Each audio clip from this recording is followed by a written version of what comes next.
بسم اللہ الرحمن الرحیم۔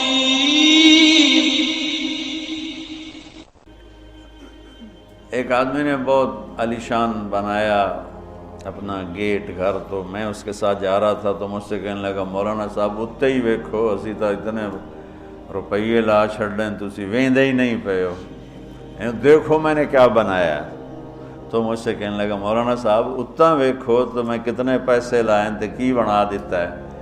تو میرے بولنے سے نا پہلے خود ہی بول پہ پر مصیبت ہے مر جاونا ہے چھڑ جاونا ساتھ ہی، اور مصیبت ہے مر جاونا ہے چھڑ جاونا۔ میں کہا بھائی ہون دس تو آپ ہی دس دیتا ہے، میں ویک کی کرنا، تو کیا علاج کر؟ نوشیروان کے پوتے خسرو پرویز نے محل بنایا 11,000 پلر پر، 11,000 ستونوں پر محل بنایا، اور 10 سال نہیں رہ سکا اس میں، اور وہ محل زیر و زبر ہو گیا۔ کیسر نے شکست دی اور محل کو آگ لگا دی۔ عبد الرحمن الناصر اموی بادشاہ نے اسپین میں محل بنایا 4,316 پلر اور برج، اور 25 سال صرف اس میں رہا، جا کے اسی قبر میں گر گیا جس قبر میں غریب جا کے گرتا ہے۔ آج اس محل کے کھنڈر میں دیکھ کر آیا ہوں قرطبہ میں، کیا وہ شان و شوکت 300 ہجری میں بننا شروع ہوا، اور 1,000 خچر سامان ڈھونے کے لیے اور 10,000 مزدور مستری راج اس پہ کام کرنے کے لیے، چونکہ اس مینول کام تھا، سارا مشینی کام تو تھا، اور پوری دنیا سے سونا چاندی ہیرے لائے گئے، اور مختلف جگہ پہ پارے کے تالاب بنائے گئے سورج کی گردش کو سامنے رکھ کر، کہ پارا چونکہ ٹکتا نہیں، یوں کرتا ہے یوں کرتا ہے، تو سورج کی شعائیں اس پر پڑتی، اور جب وہ پارا ڈانس کرتا تو شعا بھی ڈانس کرتے ہی اوپر جا کے محل پہ پڑتی، تو پورا محل یوں رقص کرتا ہوا نظر آتا تھا، یوں سارا محل جھومتا نظر آتا تھا۔ اتنا اس اللہ کے نیک بندے نے تباہ کیا پیسہ قوم کا، اور ٹوٹل 25 سال، اب 350 میں وہ مر گیا، اور اس کی سوانے میں لکھا ہے 50 سال میں نے حکومت کی اور ہر دشمن کو زیر کیا، لیکن میں نے اپنی خوشی کے دن گنے 50 سال میں تو صرف 14 دن تھے، صرف 14۔ تو اب اس کا کیا علاج ہے کہ آپ نے سب کچھ بنا لیا، موت کو بھگاؤ؟ جب موت ہے تو اللہ کہتا ہے یہ آئیڈیل ہوم نہیں بن سکتا، لہٰذا یا مجھ سے دوستی کر لے، تقوی اختیار کر، پھر تو دیکھ میں تیرے لیے جنت بنا کے بیٹھوں، 7ویں آسمان سے چلتی ہے، اور یہ درجات ہیں، 100 درجات تو صرف جنت الفردوس کے ہیں، اور باقی پتہ نہیں کیا چیز۔ اچھا 7ویں آسمان پہ وہ یہ اس کی 7واں آسمان اس کی بیس ہے، اور پھر 7ویں آسمان سے باہر نکل گئی، جیسے ہم وہ لوہا ڈال کے اور آگے شیڈ بنا دیتے ہیں، نیچے کوئی ٹیک نہیں ہوتی لیکن لوہے کے سریے ڈال کے شیڈ بنا دیتے ہیں۔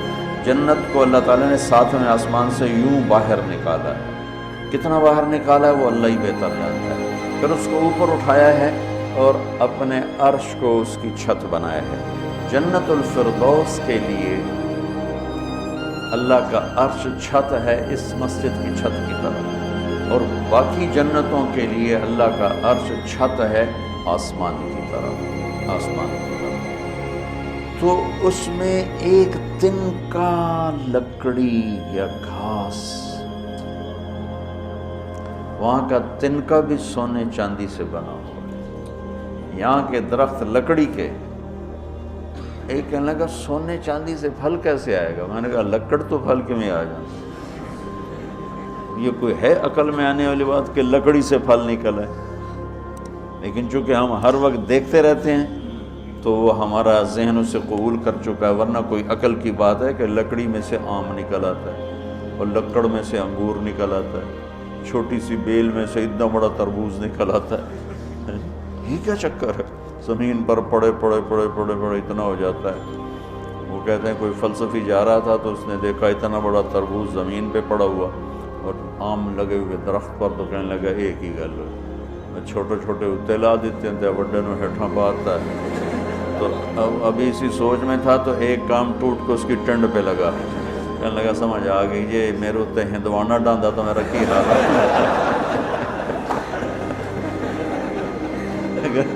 میرے اوپر یہ تربوز گرتا تو میرا کیا حال ہوتا، مجھے سمجھ میں آ گیا. تو اللہ نے ادنا ترین چیز جو لگائی ہے جنت میں سونا اور چاندی ہے، زمرد اور یاقوت ہے، ہیرا اور جوہر ہے. اور میں نے ملکہ برطانیہ کے محل میں دیکھا، اس کے تاج میں، ان کے محل میں عجائب گھر بنا ہوا، تو اس کے ان کے تاج میں لگا ہوا تھا کوہ نور. لیکن اب اس کی وہ شان و شوکت نہیں رہی، چونکہ کاٹ کے تاج میں لگایا اور پھر 3 ٹکڑے کر کے آگے ایک پٹی میں رکھا ہوا تھا. یہ پورا جب ہیرا تھا تو دیوگری جنوبی ہند کی ایک ریاست تھی، اسے علاؤالدین خلجی نے فتح کیا. تو جب مال غنیمت کے لیے خزانے کا دروازہ کھولا گیا تو اس میں یہ ہیرا پڑا ہوا تھا. تو علاؤالدین خلجی کے منہ سے بے ساختہ نکلا کوہ نور، یہ تو نور کا پہاڑ ہے. تو اس سے اس ہیرے کا نام ہی کوہ نور پڑ گیا. تو پھر جب انگریزوں نے فتح کیا ہندوستان کو تو پھر ملکہ برطانیہ کے لیے اسے جہاز کے ذریعے سے وہاں لندن پہنچا دیا گیا.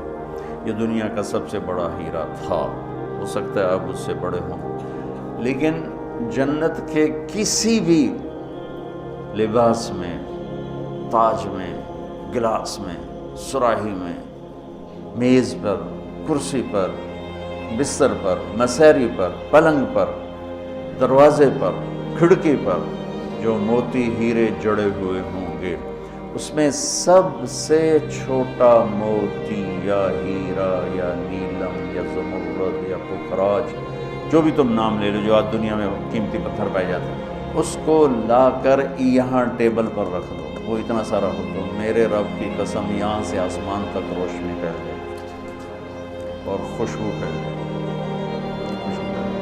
تو اللہ تعالیٰ کہہ رہا تم مجھ سے صلح تو کرو، مجھ سے یاری لگاؤ، میں نے آئیڈیل ہوم تمہارے لیے بنایا ہوا ہے.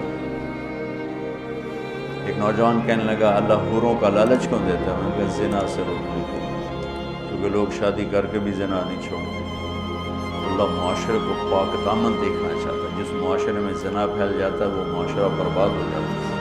تو اللہ چاہتا ہے کہ ہر مرد عورت پاک دامن زندگی گزارے، اس لیے نکاح کا راستہ رکھا اور پھر مرد کی شہوت کو روکنے کے لیے وعدہ کیا تو یہاں صبر کر، حلال کام کر، تو آجا میرے پاس، میں نے تیرے لیے تیری اس خواہش کا سامان تیار کر کے رکھا ہوا کہ یہاں کا مادہ مٹی ہے، وہاں کا مادہ مشک و عنبر ہے، وہاں کی گھاس زعفران کی ہے، یہاں زعفران اتنا سا ملتا ہے اور لاکھوں روپے کا کلو ملتا ہے، اور وہاں پوری میدان میں جو گھاس ہے وہ زعفرانی ہے. اور گھر کی ایک اینٹ موتی کی، ایک اینٹ زمرد کی ہے، ایک یاقوت کی ہے، ایک زمرد کی ہے، ایک سونے کی ہے، ایک چاندی کی ہے، بیچ میں مشک کا گارا ہے اور زعفران کی گھاس ہے، اور اللہ کا عرش اس کی چھت بنایا ہے. اور وہ اندر بیٹھو تو باہر نظر آتا ہے، باہر بیٹھو تو اندر نظر آتا ہے. میں نے جو ایک دفعہ جنت کا محل دیکھا خواب میں، تو یہ اس کی میں نے صفت جو پڑی تھی وہ میں نے آنکھوں سے دیکھی کہ میں اس کے اندر چل رہا تھا، مجھے باہر بھی نظر آ رہا تھا اور اوپر بھی نظر آ رہا تھا اور دائیں بائیں بھی نظر آ رہا تھا، لیکن میں ایک گیلری میں چل رہا تھا اور اس کا جو فرش تھا مجھے لگتا تھا ہر فرش کی ٹائل کے نیچے سورج نکلا ہوا ہے، اس طرح اس میں سے روشنیاں نکل رہی تھیں، روشنیاں نکل رہی تھیں.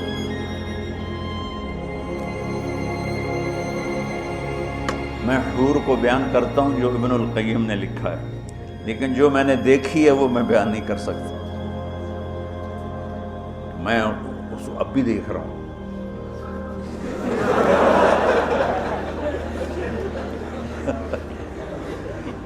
میرے رب کی قسم میں کیسے بتاؤں کہ وہ کیا حسن ہے۔